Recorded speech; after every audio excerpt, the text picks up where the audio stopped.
Corría el año 1938, y en las verdes colinas cercanas a la ciudad de Linz, Austria, comenzó la construcción de una estructura que se convertiría en sinónimo de horror. No era un simple campo de concentración más. Era lo que los propios nazis llamaban un campo de categoría 13, el más severo de todos. Una clasificación que significaba algo terrible. Quienes fueran enviados allí no debían salir con vida. La ubicación no fue casual. Las canteras de granito de la región proporcionaron material para los grandiosos proyectos arquitectónicos de Hitler. Pero había algo aún más siniestro. Su proximidad a Linz, la ciudad natal del Führer, convirtió a Mauthausen en un símbolo personal de su poder. Era como si quisiera que el sufrimiento humano fuera, literalmente, la base de sus monumentos. Cuando Franz Ziereis tomó el mando del campo en 1939, dejó clara su misión. A los prisioneros recién llegados les decía con frialdad: vinieron aquí a morir trabajando. Los únicos que saldrán de aquí serán por la chimenea del crematorio. No era solo una amenaza, era la política oficial del campo.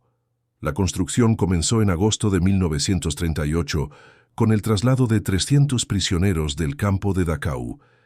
Irónicamente, ellos mismos tuvieron que construir su propia prisión, cargando enormes bloques de piedra cuesta arriba bajo un sol abrasador y un frío gélido. Muchos murieron en las primeras semanas. Sus cuerpos simplemente permanecieron donde cayeron, hasta que otros prisioneros los sacaron durante la noche. La ingeniería del sufrimiento en Mauthausen fue meticulosa. Vallas electrificadas de 3 metros de altura rodeaban todo el complejo, con torres de vigilancia cada 100 metros. Los muros de piedra, construidos por los propios prisioneros, tenían 4 metros de espesor. Era una fortaleza diseñada no solo para mantener a la gente dentro, sino para quebrantar por completo el espíritu humano. Lo que hacía especialmente cruel a Mauthausen era su doble función: campo de concentración y campo de exterminio mediante el trabajo. Los prisioneros no eran ejecutados de inmediato, sino que eran sometidos a trabajo forzado hasta la muerte, lenta y sistemáticamente. Era una muerte que duraba meses, a veces años, y cada día era una nueva tortura.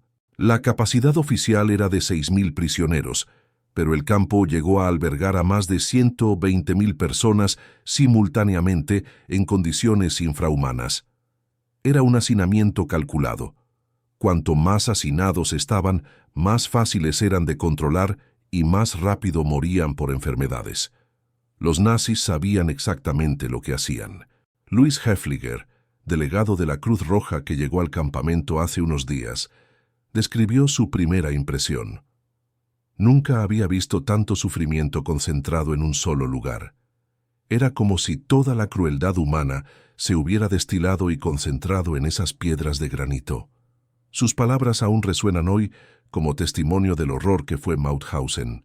Los primeros prisioneros fueron principalmente austriacos y alemanes, opositores políticos, testigos de Jehová que se negaban a renunciar a su fe, delincuentes comunes utilizados por los nazis para aterrorizar a los presos políticos.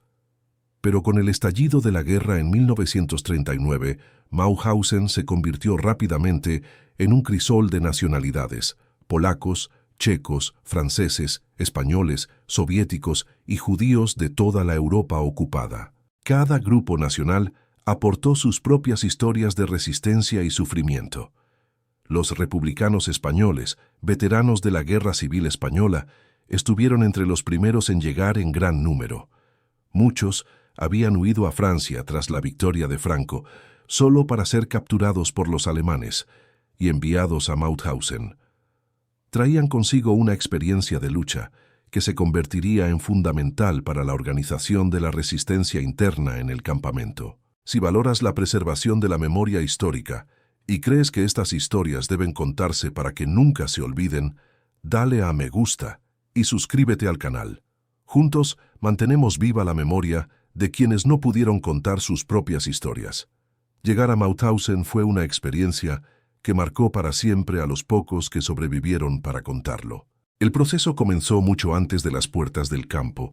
Incluso en el momento del arresto, Las personas eran separadas de sus familias, hacinadas en vagones de ganado sin comida, agua ni saneamiento, viajando durante días en condiciones inhumanas. El tren se detuvo en la pequeña estación de Mauthausen y los prisioneros fueron obligados a caminar 3 kilómetros hasta el campo. Esta caminata no fue casual. Estaba pensada para desmoralizarlos desde el primer momento. Los prisioneros, ya debilitados por el viaje, fueron obligados a cargar con sus pocas pertenencias, mientras los guardias de las SS gritaban órdenes y golpeaban a quienes no podían seguirles el paso. Simon Wiesenthal, el famoso cazador de nazis que sobrevivió a Mauthausen, describió su llegada en febrero de 1945. Cuando vi por primera vez esos enormes muros de piedra, supe de inmediato que había entrado en un lugar donde la vida humana carecía por completo de valor. El silencio era inquietante. Incluso los pájaros parecían evitar sobrevolar el campo. Durante esta marcha forzada, los residentes locales solían reunirse para presenciar el espectáculo. Algunos mostraban curiosidad, otros indiferencia, y algunos incluso aprobación. Esta complicidad silenciosa de la población local era parte esencial del sistema nazi. El terror solo funcionaba cuando la sociedad en su conjunto estaba de acuerdo o simplemente no le importaba. El proceso de bienvenida en el campo estaba diseñado para destruir la dignidad humana desde el primer segundo. Los prisioneros eran obligados a desnudarse por completo, sin importar el clima. En el invierno austriaco, esto significaba permanecer desnudos en la nieve. Les afeitaban la cabeza con cuchillas sin filo que les cortaban el cuero cabelludo, y sus cuerpos eran desinfectados con mangueras de agua helada. A cada prisionero se le asignaba un número que se convertía en su nueva identidad. Los nombres estaban prohibidos. A partir de ese momento, solo importaban los números. Era una técnica de deshumanización sistemática. Es más fácil matar un número que a una persona con nombre, historia y familia. Se cosía un triángulo de color en el uniforme a rayas de cada preso, indicando su categoría. Rojo para presos políticos, verde para delincuentes comunes, rosa para homosexuales, morado para testigos de Jehová y amarillo para judíos. Esta clasificación creaba jerarquías entre los propios presos, impidiendo la solidaridad y facilitando el control por parte de los guardias. Las reglas del campo se leyeron en voz alta durante la primera noche en un barracón gélido y abarrotado. Había 67 normas que básicamente implicaban que cualquier cosa podía resultar en la muerte. Hablar durante el trabajo, no quitarse la gorra al pasar un oficial de las SS, intentar comunicarse con el exterior o simplemente parecer perezoso a los ojos de un guardia.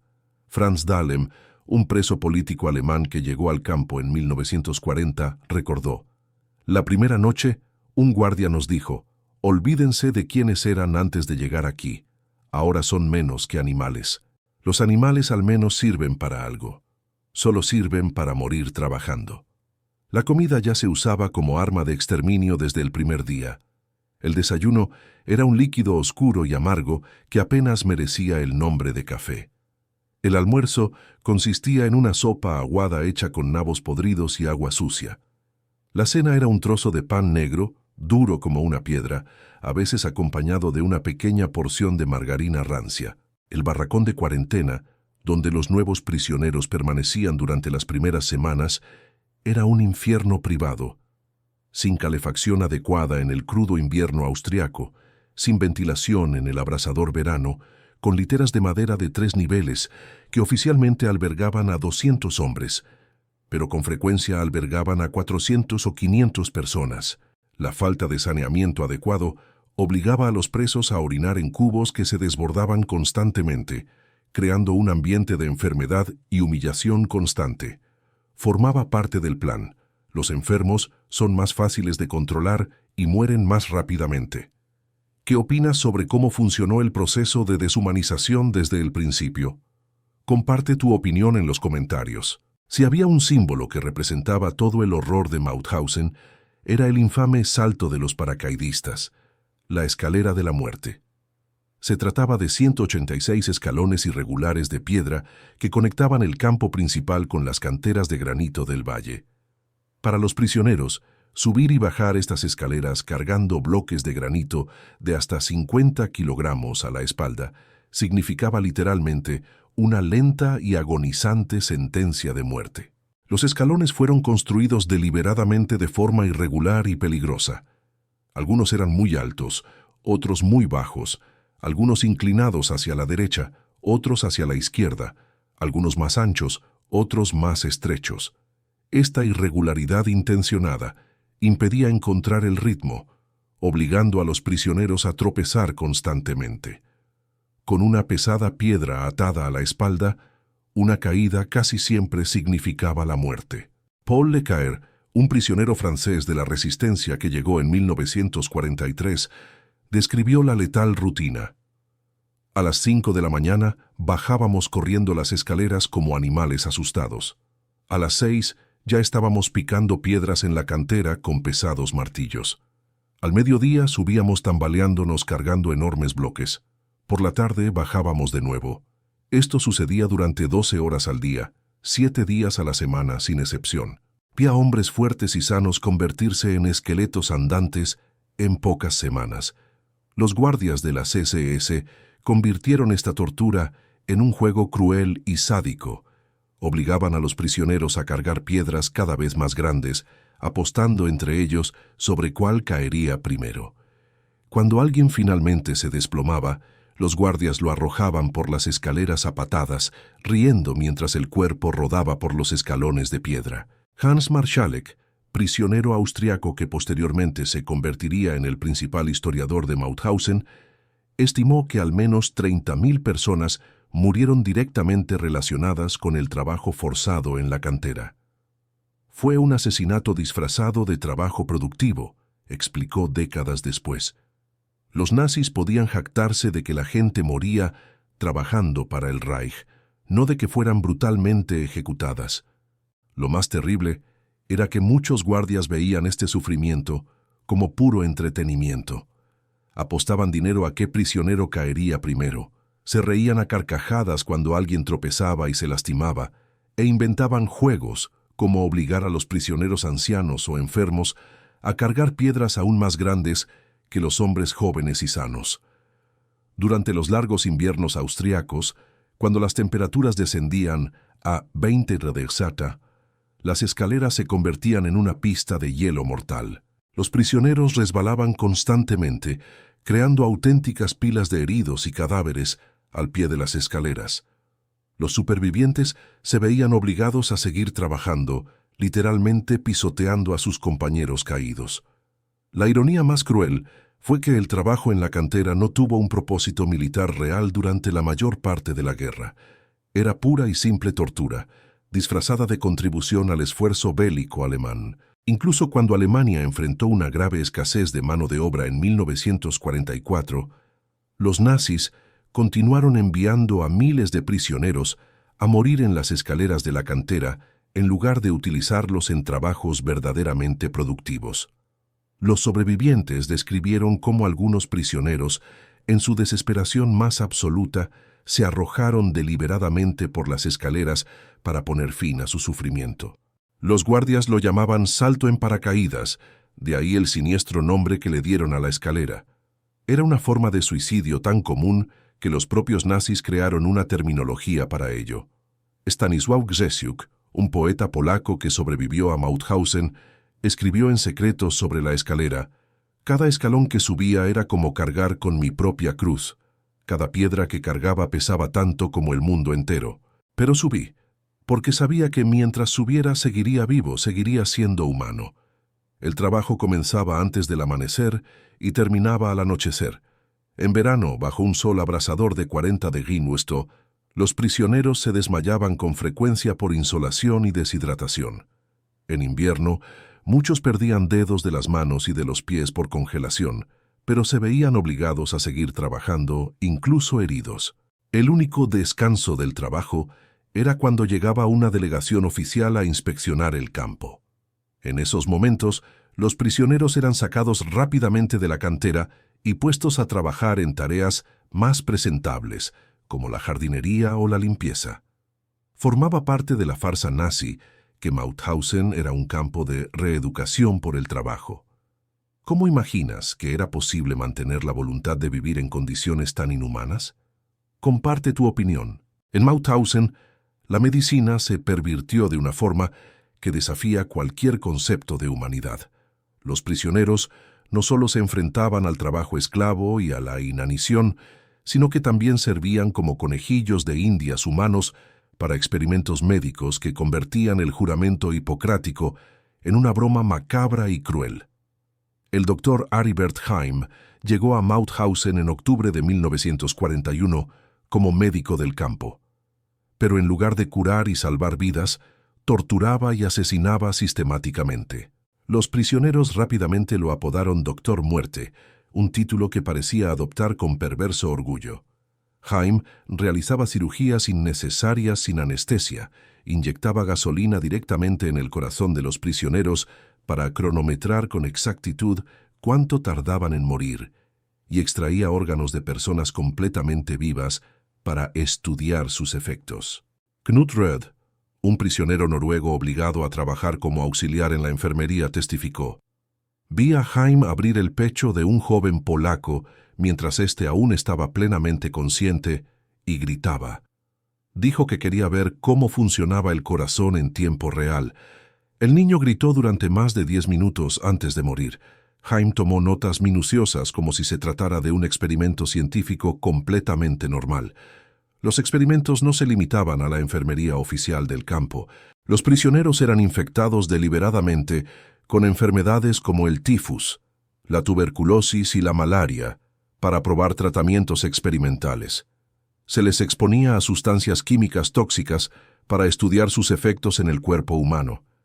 Se les sometía a cirugías experimentales que a menudo los dejaban mutilados permanentemente o simplemente muertos.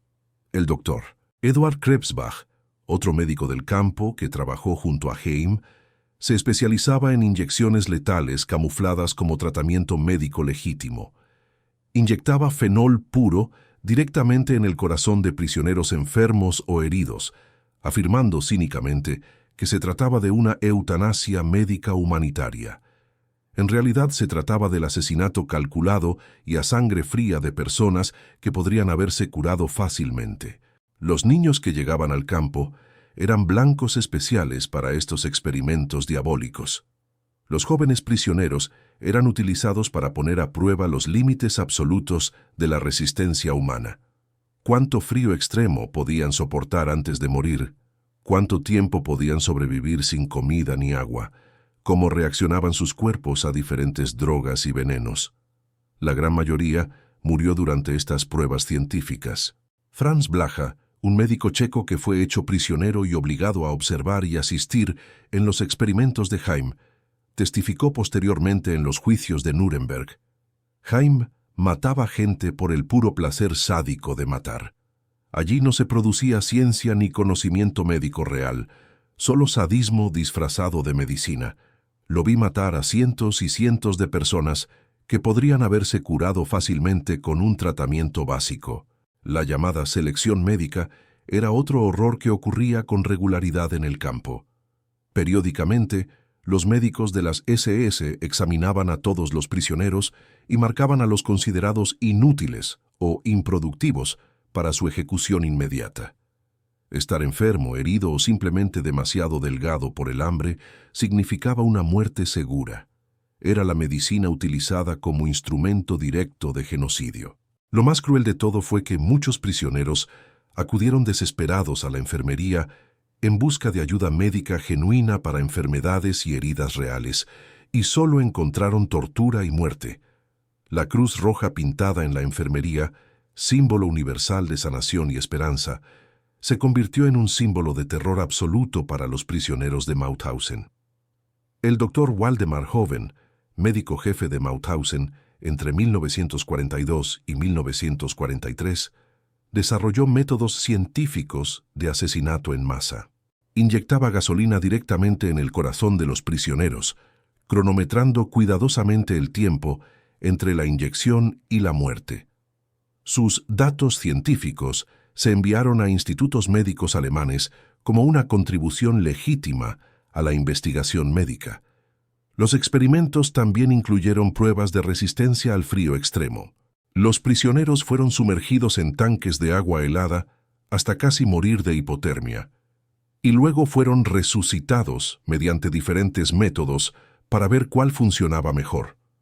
Muchos murieron durante estos experimentos, pero los médicos de las SS consideraron estos datos valiosos para ayudar a los pilotos alemanes derribados en aguas frías. Hans Eisele, otro médico del campo, creó una colección de órganos humanos extraídos de prisioneros vivos. Guardaba corazones, pulmones, hígados y cerebros en frascos de vidrio en su oficina, mostrando con orgullo su investigación anatómica a los visitantes. Cada órgano representaba a una persona asesinada específicamente para alimentar su macabra colección. ¿Qué reflexiones te suscita esta perversión de la medicina sobre la importancia de la ética en la ciencia? Comparte tu opinión. Franz Ziereis comandó Mauthausen durante 6 largos años, de 1939 a 1945, y transformó el campo en el sinónimo más perfecto de crueldad sistemática y calculada. Era un hombre aparentemente común, casado con una mujer llamada María, padre de 3 hijos, que regresaba cada noche a su cómoda casa como si trabajara en una oficina normal de cualquier empresa. Pero entre los muros de piedra del campo, era un demonio que parecía encontrar auténtico placer en la tortura de seres humanos. Ziereis creó castigos que desafiaban incluso la imaginación más sádica.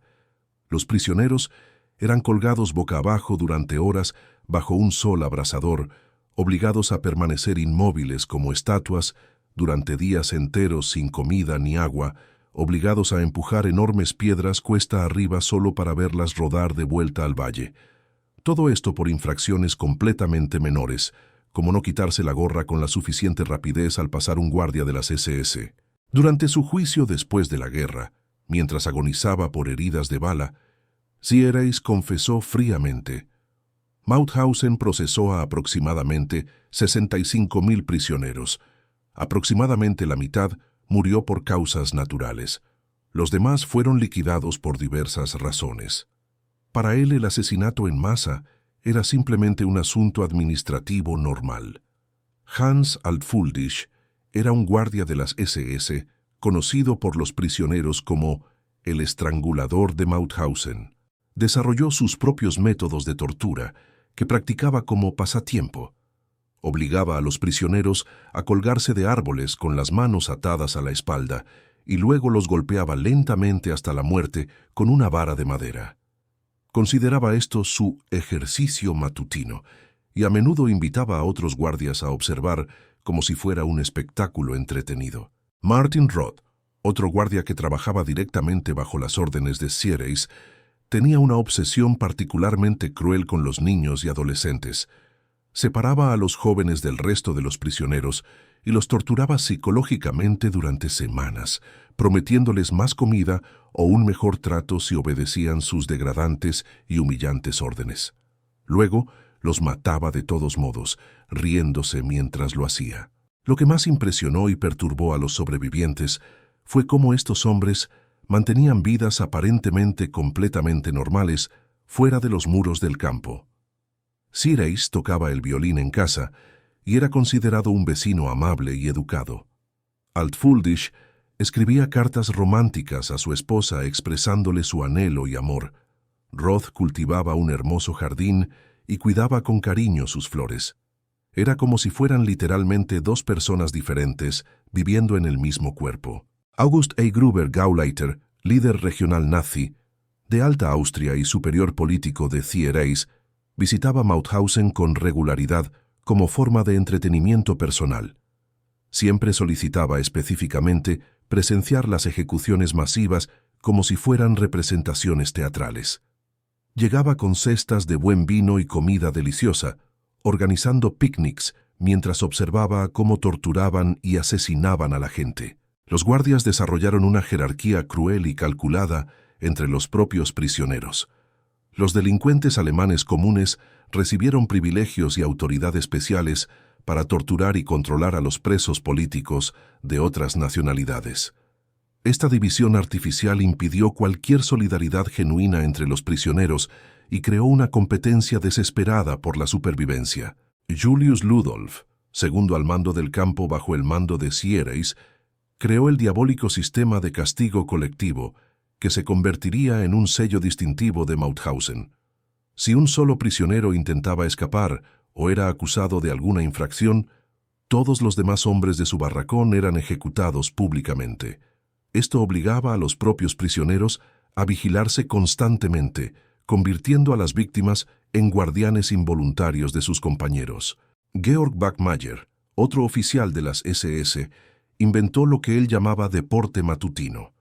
Obligaba a prisioneros ancianos o enfermos a realizar ejercicios físicos imposibles, flexiones interminables, correr en círculos durante horas, saltar con piedras pesadas sobre la espalda. Cuando inevitablemente se desplomaban de agotamiento, los golpeaban hasta la muerte por pereza y desobediencia. Quizás lo más inquietante de todo fue la absoluta banalidad administrativa con la que se planearon y ejecutaron estos crímenes. Los guardias mataban a la gente durante la hora del almuerzo y volvían a casa a cenar con sus familias como si nada hubiera pasado. La tortura se planeaba durante reuniones administrativas perfectamente normales, con café y galletas. Las ejecuciones masivas se programaban en los calendarios de las oficinas como reuniones de trabajo rutinarias. Karl Schulz, responsable de la administración del campo, llevaba registros meticulosos de cada asesinato, como si se tratara de transacciones comerciales normales. Catalogaba los métodos de ejecución, los tiempos de ejecución e incluso los costos operativos de las diferentes formas de matar. Para él, el genocidio era simplemente una cuestión de eficiencia empresarial. ¿Cómo explicas esta capacidad humana de alternar entre la normalidad doméstica y la maldad extrema? Comparte tu opinión. Incluso en las condiciones más desesperadas y aparentemente desesperanzadoras de Mauthausen, brotaron silenciosas semillas de resistencia, demostrando definitivamente que el espíritu humano posee una fuerza inquebrantable. La resistencia no adoptó la forma romántica y heroica de las películas de Hollywood. No hubo grandes huidas espectaculares ni batallas épicas contra los guardias. En cambio, fue una lucha diaria, silenciosa y valiente por la dignidad humana, expresada a través de pequeños actos de valentía que, sumados, representaron una gigantesca victoria moral contra la deshumanización. Hans Marschalek, un prisionero austriaco que llegó al campo en marzo de 1940 con tan solo 21 años, se convirtió gradualmente en uno de los líderes más importantes de la resistencia clandestina. Trabajando como empleado administrativo gracias a su formación, obtuvo acceso privilegiado a documentos oficiales nazis y, en secreto, comenzó a registrar y documentar meticulosamente cada crimen cometido en el campo. Nuestra principal arma era la memoria colectiva, explicó décadas después. Sabíamos que algún día tendríamos que demostrar al mundo exactamente lo que había sucedido entre estos muros de piedra. La red de resistencia creó un sofisticado e ingenioso sistema de comunicación, utilizando las actividades cotidianas del campo como una tapadera perfecta. Los prisioneros que trabajaban en la cocina central transmitían información crucial durante la distribución diaria de alimentos. Los encargados de la limpieza de las oficinas de los oficiales de las SS conseguían robar documentos importantes y mapas del campo. Los que trabajaban en la enfermería guardaban en secreto valiosos medicamentos para tratar a los camaradas enfermos que no recibían atención médica oficial. Stefan Heimann, un comunista alemán arrestado en 1938 y uno de los primeros prisioneros, organizó células de resistencia basadas principalmente en la nacionalidad de los prisioneros, pero que cooperaban intensamente entre sí. Polacos, franceses, rusos, españoles, alemanes, todos estábamos completamente unidos contra el mismo enemigo mortal, recordó en entrevistas después de la guerra. Las diferencias políticas e ideológicas que nos separaban en el mundo exterior se volvieron completamente irrelevantes aquí. La resistencia desarrolló códigos elaborados y señales secretas para comunicarse sin despertar sospechas entre los guardias, siempre vigilantes. Una tos artificial específica durante el trabajo significaba que un guardia de las SS se acercaba peligrosamente.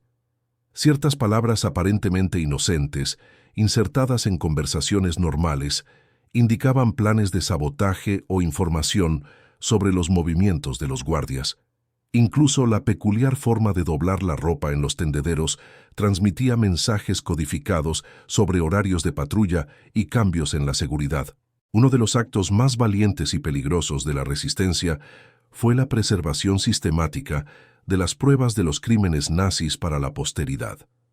Los prisioneros arriesgaron literalmente sus vidas para fotografiar en secreto las ejecuciones, ocultar documentos incriminatorios y memorizar cuidadosamente los nombres completos de las víctimas y los perpetradores. Sabían perfectamente que si los descubrían, supondría una muerte inmediata y brutal, pero también sabían que, sin pruebas concretas, el mundo podría no creer jamás lo que realmente había sucedido. La resistencia también organizó actos de sabotaje sutiles, pero extremadamente efectivos, contra la maquinaria de guerra nazi. Los trabajadores forzados en las fábricas de armamento producían deliberadamente piezas defectuosas que causaban fallos en el equipo militar alemán. Quienes cuidaban los huertos personales de los oficiales de las SS envenenaban discretamente plantas y verduras.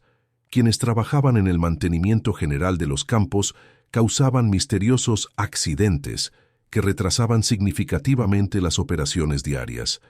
El padre Johann Gruber, sacerdote católico alemán encarcelado por oponerse públicamente a las políticas nazis, creó una extraordinaria red de apoyo espiritual que trascendió cualquier barrera religiosa imaginable. Celebrábamos servicios religiosos completamente secretos, donde judíos, cristianos católicos y protestantes, e incluso ateos desesperados, se reunían para encontrar esperanza, testificó tras su liberación. La religión específica no importaba en absoluto. Todos necesitábamos desesperadamente creer que había algo más grande y poderoso que ese lugar maldito. La solidaridad espontánea entre presos de diferentes nacionalidades y orígenes fue quizás la forma más importante y significativa de resistencia diaria. Compartir voluntariamente la última migaja de pan cuando uno mismo se muere de hambre.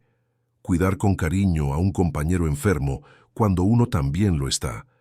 Consolar a alguien que había perdido toda esperanza cuando uno mismo se encuentra desesperado.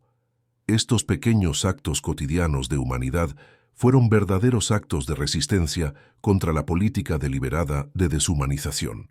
Louis Haefliger, el representante suizo de la Cruz Roja que llegó al campamento durante los caóticos últimos días, quedó impresionado por los lazos de solidaridad que observó. Vi a hombres que eran literalmente esqueletos vivientes compartiendo su comida con otros aún más débiles. Vi a personas que apenas soportaban cuidar de compañeros que ni siquiera conocían antes de su encarcelamiento. Era pura humanidad, sobreviviendo en medio de la más absoluta barbarie. La resistencia también creó un sistema informal, pero eficiente de educación y preservación cultural. Maestros presos enseñaban en secreto historia, literatura y matemáticas a jóvenes que habían sido arrancados de la escuela. Músicos organizaban conciertos susurrados por la noche. Poetas recitaban versos memorizados que mantenían viva la cultura y la belleza en medio del horror. ¿Qué tipo de resiliencia consideras más importante en situaciones extremas como esta? Comparte tu opinión. Mauthausen no era solo un campo de concentración aislado, sino el centro neurálgico de un gigantesco complejo industrial que extendía tentáculos de explotación y muerte por toda la región austriaca. Más de 40 subcampos más pequeños se establecieron estratégicamente para proporcionar mano de obra esclava barata a grandes empresas alemanas y austriacas que se lucraban enormemente del sufrimiento humano orquestado por los nazis. La empresa Steyr Daimler Puch, uno de los mayores fabricantes de armas de Austria, construyó deliberadamente una fábrica moderna conectada directamente al campo principal mediante una línea ferroviaria especial.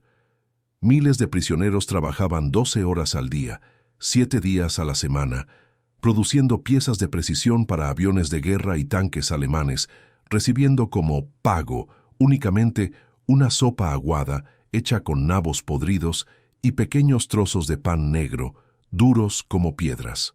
Heinrich Dürrmayer, alto ejecutivo de Steyr-Daimler-Puch, visitaba personalmente el campo varias veces al mes para inspeccionar la calidad de los trabajadores esclavos. Llegaba en su lujoso coche negro, vestido con costosos trajes importados, y seleccionaba personalmente a los prisioneros que parecían físicamente más fuertes para trabajar en sus líneas de producción más exigentes. Los más débiles o enfermos eran devueltos sumariamente al campo para morir de hambre o enfermedad. La cantera de granito de Mauthausen suministraba material de construcción de alta calidad para los megalómanos proyectos arquitectónicos de Hitler, incluyendo grandiosos monumentos planificados para Berlín, Linz y otras ciudades del Reich. Pero el verdadero propósito de esta operación no era la producción eficiente de granito, sino infligir una muerte lenta y sistemática mediante trabajos brutales. Las empresas pagaban al gobierno nazi una tarifa fija de aproximadamente 4 marcos diarios por cada prisionero, convirtiendo la esclavitud humana en un negocio extremadamente lucrativo. Grandes corporaciones alemanas como BMW, Volkswagen y otras empresas reconocidas establecieron fábricas satélite específicamente para explotar a los prisioneros de Mauthausen. Pagaban al Estado nazi salarios ínfimos, incluso para los estándares de la época, unos 4 marcos por trabajador al día. A cambio, recibían trabajadores que no podían quejarse, hacer huelga, exigir mejores condiciones, ni siquiera recibir un salario. Joseph Kamphuber, ingeniero civil alemán, que supervisó directamente la producción de armamento con mano de obra esclava, testificó años después de la guerra. Los prisioneros eran tratados exactamente como máquinas industriales. Cuando una máquina se averiaba o dejaba de funcionar correctamente, simplemente se la reemplazaba por una nueva. Nadie preguntó nunca qué pasaba con las máquinas humanas averiadas. Todos sabíamos perfectamente que las enviaban directamente al crematorio.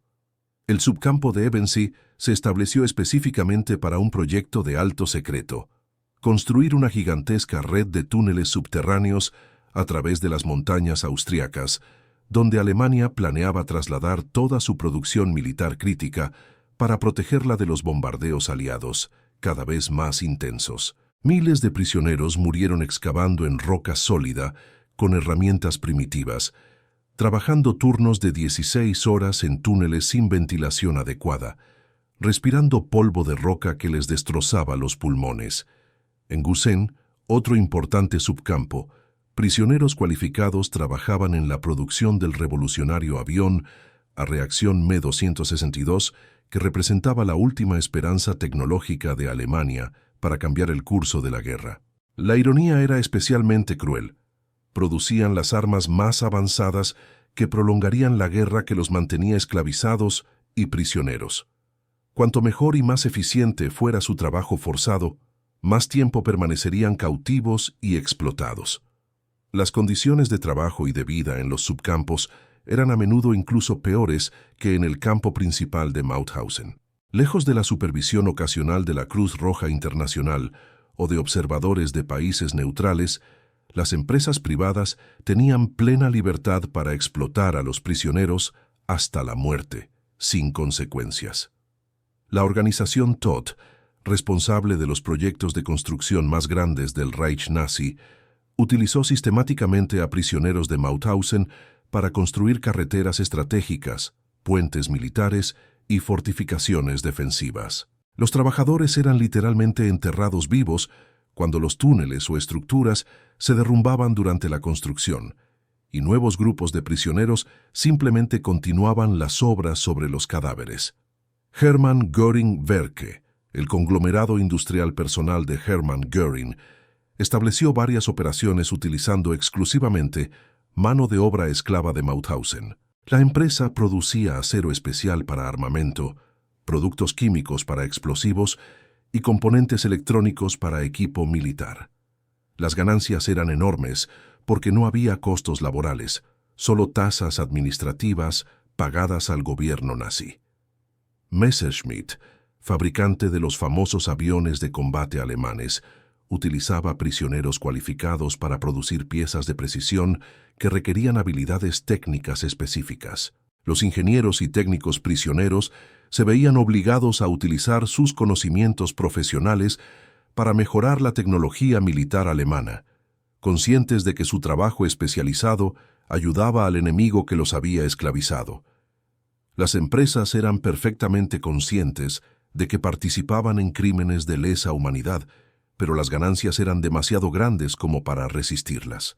Documentos encontrados después de la guerra muestran correspondencia entre ejecutivos que discutían informalmente sobre tasas de mortalidad aceptables entre los trabajadores esclavizados y estrategias de reemplazo cuando muchos morían.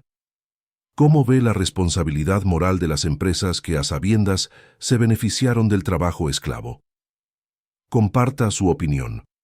A principios de mayo de 1945, mientras las poderosas tropas estadounidenses de la 11, a división blindada se acercaban rápidamente a Mauthausen a través del paisaje austriaco, devastado por la guerra, los comandantes de las SS, presas del pánico absoluto, intentaron desesperadamente ocultar toda evidencia de sus horrendos crímenes.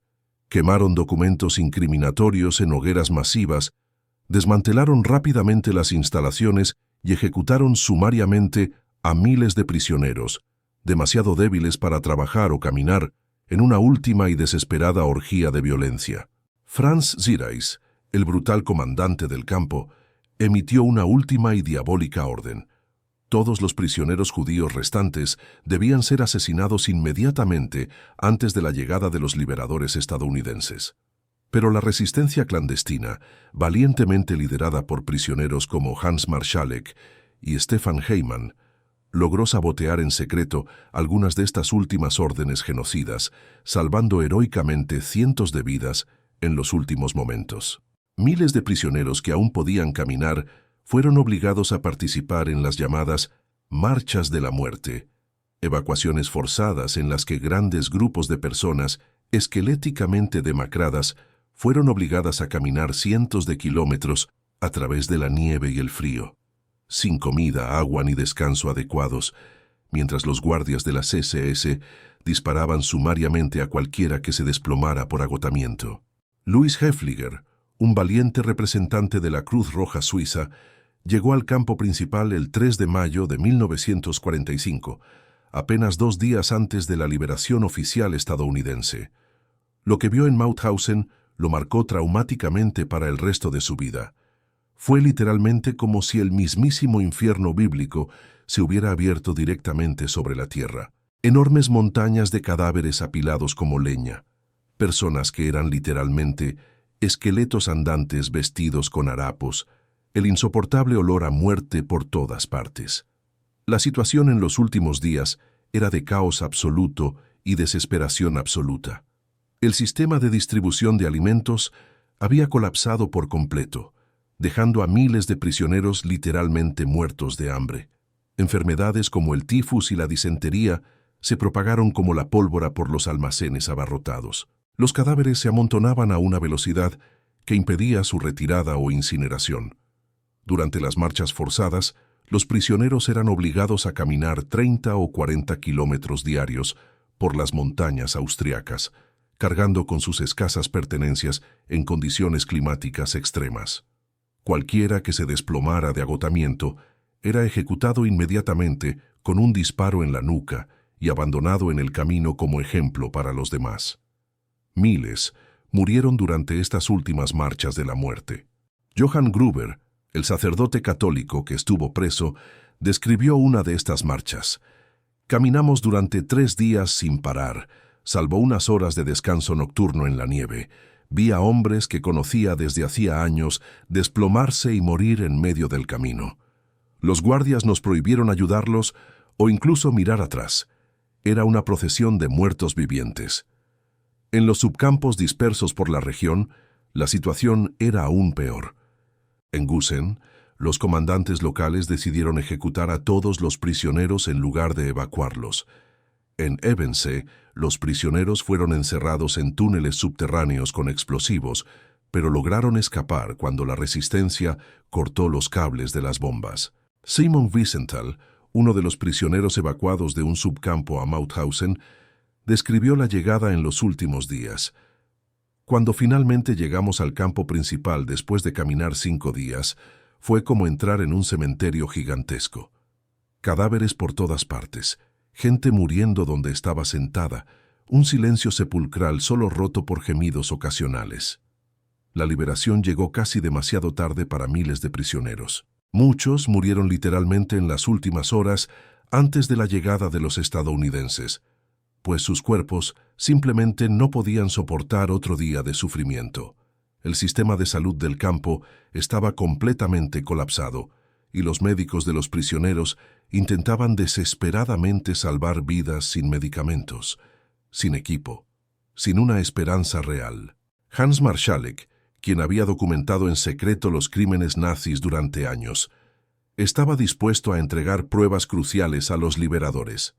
Mantuve registros ocultos de todo: nombres de las víctimas, métodos de ejecución, número de muertos, identidades de los perpetradores. Sabía que si moría, la verdad podría morir conmigo. En los últimos días, algunos guardias de las SS simplemente abandonaron sus puestos y huyeron, dejando a los prisioneros en un estado de total anarquía. Otros continuaron ejecutando personas hasta el último momento, como si el asesinato se hubiera convertido en un hábito indestructible. La ironía definitiva fue que muchos prisioneros que habían sobrevivido años de tortura y trabajo esclavo murieron en los últimos días debido al colapso total del sistema. Sus muertes fueron especialmente trágicas, porque la libertad estaba literalmente a solo días u horas de distancia. ¿Cómo imaginas que los prisioneros lograron mantener la esperanza cuando la muerte parecía más cerca que nunca? Comparte tu opinión. El 5 de mayo de 1945, una fecha grabada para siempre en la memoria de los supervivientes, los tanques pesados Sherman de la 11ª División Blindada estadounidense finalmente atravesaron las puertas principales de hierro de Mauthausen. Los veteranos soldados, hombres curtidos que habían presenciado los horrores más brutales de la guerra en toda Europa, quedaron profundamente conmocionados al enfrentarse a la realidad de lo que los nazis habían creado en ese lugar maldito. El teniente Jack Taylor, prisionero estadounidense capturado como espía de la OSS y que sobrevivió milagrosamente los últimos meses en el campo, sirvió como intérprete crucial para las tropas liberadoras. Durante años intenté explicarles a los conmocionados soldados lo que realmente había sucedido allí, pero simplemente no había palabras adecuadas en inglés ni en ningún idioma humano, recordó décadas después. ¿Cómo se puede describir lo absolutamente indescriptible? ¿Cómo se explica lo inexplicable? De los 120.000 prisioneros registrados oficialmente en Mauthausen y sus subcampos durante los caóticos últimos días de la guerra, solo unos 40,00 seguían técnicamente vivos cuando finalmente llegaron los estadounidenses. Y muchos de estos supervivientes murieron en las semanas y meses siguientes. Sus cuerpos destrozados simplemente no pudieron recuperarse de años de tortura sistemática, inanición crónica y brutal trabajo esclavo. El sargento Donald Spears, un soldado de infantería estadounidense de 19 años, escribió una emotiva carta a su madre en Ohio. «Mamá, he visto cosas aquí que me perseguirán hasta el último día de mi vida. Adultos que pesan menos que niños de 10 años, enormes pilas de cadáveres de 5 metros de altura, hornos crematorios aún humeantes con cenizas humanas. ¿Cómo es posible que los seres humanos hagan cosas tan horribles a otros seres humanos?» Los soldados estadounidenses, siguiendo órdenes directas del general Eisenhower, obligaron de inmediato a los residentes civiles de la próspera ciudad de Mauthausen a visitar el campo de concentración y presenciar con sus propios ojos lo que había estado sucediendo prácticamente junto a sus cómodas casas durante años. Muchos ciudadanos austriacos afirmaron inocentemente no saber absolutamente nada, pero el inconfundible olor a cuerpos humanos quemados había persistido a kilómetros de distancia durante años. Simon Wiesenthal, que pesaba solo 40 kilos al ser liberado, en comparación con los 65 que pesaba antes de su encarcelamiento, describió ese momento histórico. Cuando finalmente vi los verdaderos tanques estadounidenses atravesando las puertas, pensé sinceramente que estaba teniendo una alucinación causada por el hambre. No podía creer que finalmente, después de todos esos años de infierno, fuera verdaderamente libre. Lloré desconsoladamente durante horas, no precisamente de alegría, sino de inmenso alivio por seguir vivo y respirando. La liberación trajo consigo desafíos médicos y logísticos completamente nuevos y complejos que el ejército estadounidense no estaba preparado para afrontar. ¿Cómo alimentar adecuadamente a miles de personas que literalmente morían de hambre sin matarlas accidentalmente con comida? ¿Cómo tratar enfermedades tropicales que se propagaban rápidamente entre cuerpos completamente devastados? ¿Cómo ayudar psicológicamente a mentes traumatizadas mucho más allá de cualquier posibilidad normal de recuperación? El doctor Marcus Smith, médico militar estadounidense que llegó con las tropas liberadoras, estableció de inmediato hospitales de campaña para intentar salvar tantas vidas como fuera posible. Era como intentar resucitar a los muertos. Muchos prisioneros estaban tan débiles que incluso el alivio de la liberación era demasiado traumático para sus cuerpos. Vi a hombres morir de alegría. Sus corazones simplemente no podían procesar la emoción. Hans Marschalek, el prisionero austriaco que documentó en secreto los crímenes nazis durante años, finalmente pudo entregar sus valiosas pruebas a los investigadores militares estadounidenses. Durante 5 años guardé registros ocultos de todo: listas de víctimas, métodos de tortura y ejecución, cifras exactas de muertos, identidades completas de los perpetradores nazis. Por fin pude cumplir mi promesa a los muertos de contarle al mundo toda la verdad. El descubrimiento del complejo industrial conectado con el campo conmocionó aún más a los libertadores. Empresas prestigiosas como BMW, Steyr Daimler Puch y otras se habían beneficiado enormemente de la explotación de la mano de obra esclava. Las fábricas modernas estaban literalmente conectadas por vías ferroviarias a los campos de exterminio. El padre Johann Gruber, el sacerdote católico alemán que había organizado la resistencia espiritual en el campo, ofició el primer servicio religioso público en Mauthausen al día siguiente de la liberación. Damos gracias a Dios, no solo por nuestra libertad, sino por haber sobrevivido para dar testimonio de la verdad. Nuestro deber ahora era hablar por quienes no pudieron sobrevivir para contar sus propias historias. Los soldados estadounidenses también descubrieron extensas instalaciones médicas donde se habían llevado a cabo experimentos horrendos con prisioneros. Salas repletas de órganos humanos preservados, instrumental quirúrgico manchado de sangre y registros detallados de tortura científica, pruebas cruciales en juicios por crímenes de guerra. Muchos liberadores quedaron tan traumatizados por lo que presenciaron que necesitaron tratamiento psicológico. El capitán Timothy Brennan escribió en su informe: «Ningún entrenamiento militar nos habría preparado para la realidad de Mauthausen. Fue enfrentarse a la maldad humana en su forma más pura y concentrada». La liberación no fue solo un momento de alegría, también fue el comienzo de un largo camino de justicia, documentación y memoria que continúa hasta nuestros días. Los sobrevivientes ahora tenían la responsabilidad de dar testimonio, de contarle al mundo lo que realmente ocurrió, de asegurar que la humanidad nunca olvide. ¿Qué sentimientos imaginas que embargaron a los sobrevivientes en ese momento, entre el alivio, el trauma y la responsabilidad? Comparte tu opinión. Hoy, más de 75 años después de su liberación, Mauthausen sigue siendo un solemne monumento conmemorativo que recibe anualmente a cientos de miles de visitantes de todo el mundo. Pero preservar únicamente la memoria física de los edificios y estructuras es solo una pequeña parte de la responsabilidad mucho mayor que todos tenemos. La verdadera lección perdurable de Mauthausen reside en comprender profundamente cómo una sociedad aparentemente civilizada y moderna pudo transformarse gradualmente en una máquina industrial de genocidio sistemático. Lo ocurrido en Mauthausen no fue obra de unos pocos psicópatas aislados ni de individuos anormalmente crueles. Fue el resultado directo de un sistema social y político donde personas completamente normales y comunes se convirtieron en cómplices activos del mal absoluto. Algunos participaron directamente en los crímenes, otros contribuyeron mediante un silencio conveniente y una indiferencia calculada. Los habitantes de la próspera ciudad austriaca eran perfectamente conscientes del olor constante a cuerpos humanos quemados.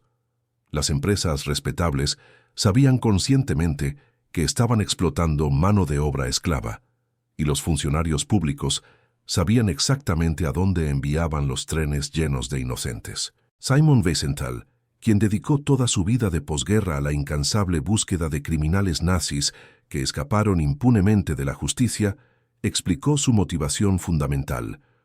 «No hago este trabajo por venganza ni por odio personal», reiteró, «sino para que el mundo entero sepa claramente que crímenes de lesa humanidad como estos tienen consecuencias reales e inevitables. Si permitimos que el mundo lo olvide por completo, si no hay justicia, todo esto puede repetirse fácilmente en cualquier lugar». La educación obligatoria sobre Mauthausen en las escuelas austriacas, alemanas y de muchos otros países europeos demuestra cómo las sociedades responsables pueden y deben afrontar con valentía su pasado más oscuro y traumático. Los jóvenes estudiantes visitan regularmente el monumento conmemorativo, leen testimonios de primera mano de los supervivientes y aprenden a reconocer las señales sociales y políticas que históricamente conducen al genocidio. Es como una vacuna social contra la trágica repetición de la historia humana. Pero las lecciones de Mauthausen no son solo historia antigua y lejana, resuenan de forma inquietante en los genocidios modernos que siguen ocurriendo en todo el mundo. Ruanda en 1994, Bosnia en la década de 1990, Myanmar recientemente contra el pueblo rohingya. Los patrones sociales se repiten con una consistencia aterradora. Primero viene la deshumanización sistemática de grupos específicos, luego la propaganda de odio organizada, seguida del silencio cómplice de las mayorías normales y respetables, y finalmente el asesinato masivo organizado y sistemático. Los pocos supervivientes de Mauthausen soportaron durante décadas una carga psicológica extremadamente pesada. No solo sus propios recuerdos traumáticos, sino también la abrumadora responsabilidad moral de hablar públicamente en nombre de los miles que no pudieron sobrevivir para contar sus propias historias. Muchos sufrieron durante décadas pesadillas recurrentes, depresión profunda y complejos sentimientos de culpa por haber logrado sobrevivir cuando tantos otros compañeros, igualmente dignos, murieron.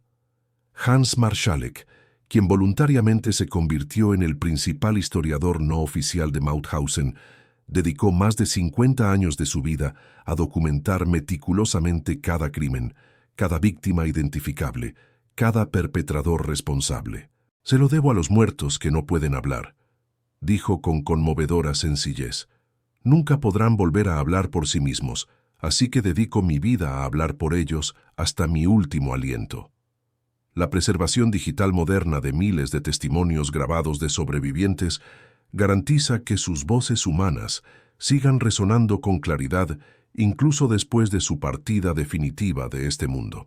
Proyectos internacionales como el Archivo de Historia Visual de la Fundación Shoah de la USC han recopilado cuidadosamente más de 55.000 horas de entrevistas detalladas con sobrevivientes, creando una biblioteca permanente de evidencia que sirve como prueba irrefutable contra quienes niegan el Holocausto y aún intentan distorsionar la verdad histórica. Mauthausen nos enseña definitivamente que la libertad humana y la dignidad fundamental de cada persona son logros extremadamente frágiles que deben ser defendidos activa y constantemente por cada generación. El campo funcionó con una eficiencia pésima porque personas normales y respetables tomaron decisiones morales pésimas. Decidieron conscientemente hacer la vista gorda, acatar órdenes criminales sin cuestionarlas y priorizar su propia seguridad y comodidad por encima de la justicia básica y la protección de los vulnerables. Pero Mauthausen también nos enseña la extraordinaria capacidad de resiliencia del espíritu humano en las condiciones más extremas imaginables. Incluso en las circunstancias más inhumanas y desesperadas, las personas han encontrado formas creativas de mantener su humanidad esencial, ayudar en secreto a otros que lo necesitan aún más y resistir con valentía la deshumanización sistemática. Esta es quizás la lección más importante e inspiradora, que siempre tenemos opciones morales fundamentales, incluso cuando parezcan completamente imposibles o peligrosas. El nombre Mauthausen debe seguir resonando en las generaciones futuras, no como símbolo de desesperación absoluta o pesimismo sobre la naturaleza humana, sino como un recordatorio constante y poderoso de nuestra responsabilidad individual y colectiva. Una responsabilidad de recordar activamente, de educar continuamente, de resistir con valentía el odio donde quiera que aparezca, de defender consecuentemente a los vulnerables y marginados, de nunca permitir que el silencio conveniente se convierta en complicidad involuntaria de la injusticia organizada. Cada historia real narrada sobre Mauthausen, cada memorial visitado con respeto, cada acto concreto de solidaridad con los oprimidos y perseguidos de hoy, representa una auténtica victoria moral sobre quienes sistemáticamente intentaron borrar la humanidad tras los muros de piedra de ese lugar maldito. La mejor venganza posible contra el odio organizado es la preservación activa de la memoria histórica, combinada con un compromiso ético eterno con la dignidad fundamental de todo ser humano, independientemente de su origen, religión, nacionalidad o cualquier otra característica. Mauthausen nos muestra que la crueldad puede organizarse como un negocio, que el sufrimiento puede convertirse en rutina y que la gente común puede convertirse en cómplice del mal más absoluto. Pero también nos enseña que incluso en el infierno más profundo, la humanidad encuentra maneras de resistir y sobrevivir. Las historias que acaban de escuchar, la escalera de la muerte, los experimentos médicos, la resistencia silenciosa, representan solo una parte de un sistema de exterminio mucho mayor que los nazis construyeron en toda la Europa ocupada. Mauthausen fue terrible, pero no estuvo solo en esta máquina de muerte. A pocos kilómetros de allí, en la Polonia ocupada, operaba otro campo que llevó la ingeniería del genocidio a un nivel aún más aterrador. Un lugar donde el engaño se convirtió en un arte mortal, donde las mentiras se transformaron en la crueldad suprema antes de la muerte.